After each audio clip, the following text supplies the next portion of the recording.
इन दिनों अस्पताल में लापरवाही और चोरी जैसी घटनाएं लगातार सामने आ रही है। ताजा मामला जिले के एक निजी अस्पताल से सामने आया है, जहां एक मृत महिला के गले से सोने की चेन चोरी होने का आरोप लगा है। पीड़ित पक्ष ने अस्पताल के कर्मचारियों पर गंभीर आरोप लगाते हुए मामले की जांच और दोषियों पर सख्त कार्यवाही की मांग की है। प्राप्त जानकारी के अनुसार जीरन निवासी राजकुमार जैन ने पुलिस अधीक्षक अंकित जायसवाल को एक लिखित आवेदन सौंपते हुए बताया कि उनकी माता प्रेमलता जैन पत्नी बाबूलाल जैन को 4 अप्रैल को अचानक तबीयत बिगड़ने के बाद उपचार के लिए जीरन से नीमच स्थित चौधरी नर्सिंग होम लाया गया था। वहां प्राथमिक उपचार के बाद उन्हें कनावटी स्थित Gyanodaya multi speciality hospital refer कर दिया गया। राजकुमार जैन के अनुसार उपचार के कुछ घंटों बाद उनकी माता को मृत घोषित कर दिया गया। उन्होंने बताया कि जब वे अपनी माता को लेकर नीमच आए थे तब उनके गले में सोने की चेन मौजूद थी, लेकिन मृत्यु के बाद वह चेन गायब मिली। इतना ही नहीं, मृतका के गले पर चेन खींचने के स्पष्ट निशान भी दिखाई दिए।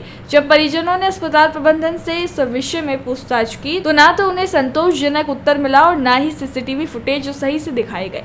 इस पर राजकुमार जैन ने संबंधित अस्पताल के खिलाफ शिकायत दर्ज कराई है और मांग की है कि मामले की निष्पक्ष जांच कर दोषियों पर सख्त कानूनी कार्यवाही की जाए। क्या है? जी, मेरा नाम राजकुमार जैन है और मैं नीमच ज़िले के जीरन नगर का निवासी हूँ और मेरी मदर जो है प्रेमलता जैन, मैं उसकी अचानक 4 तारीख को सुबह तबीयत बिगड़ी और मैं उसे उपचार हेतु नीमच लाया था चौधरी हॉस्पिटल। इन लोगों ने वहाँ के जो भी स्टाफ है, डॉक्टर वगैरह, नर्स वगैरह, इन्होंने आधे घंटे ट्रीटमेंट किया और फिर इन्होंने वहाँ रेफ़र किया ज्ञानोदय में। मेरी माँ को ज्ञानोदय में रेफ़र किया, वहाँ उपचार किया 2-3 घंटे और फिर मेरी माँ को मृत घोषित कर दिया गया। इस दरमियान जो मेरी माँ के गले में सोने की चेन थी, वो चेन भी गायब थी। और बस मैं ये चाहता हूँ कि जिन्होंने भी ये हरकत की है उनके साथ सख्त से सख्त कार्रवाई हो और मुझे सच्चाई का पता चले। और हाँ। जी, तकरीबन वो 2.5 तोले की चेन थी और एसपी साहब को भी आवेदन दिया गया था इस मामले में और एसपी साहब ने कार्रवाई के लिए निर्देश भी दिए थे किसी उनके जो भी है थाने से संबंधित एसआई वगैरह उनको। तो एक भैया चले थे पुलिस वाले, जो हम वहाँ कैमरे भी देखने गए थे। चौधरी हॉस्पिटल में गए तो वहाँ की रिकॉर्डिंग उस दिन की बिल्कुल रिकॉर्डिंग ही नहीं थी, है ना। कैमरे ख़राब थे या कुछ टेक्निकल मिस्टेक थी उनकी।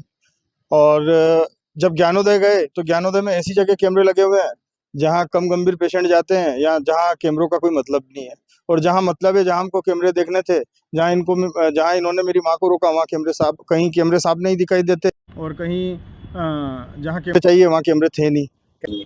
साथ हुआ ऐसा कई लोगों के साथ हुआ। कई लोगों ने ऐसा पहले भी कुछ किया नहीं, और मैं ये नहीं कहता हूँ एक ही हॉस्पिटल ने किया, हो सकता है दूसरे हॉस्पिटलों में भी ऐसी घटनाएं हुई होंगी और हमारे सामने भी आई थी, पर किसी ने कार्रवाई की, किसी ने नहीं की, और ऐसा आगे भी होता रहेगा।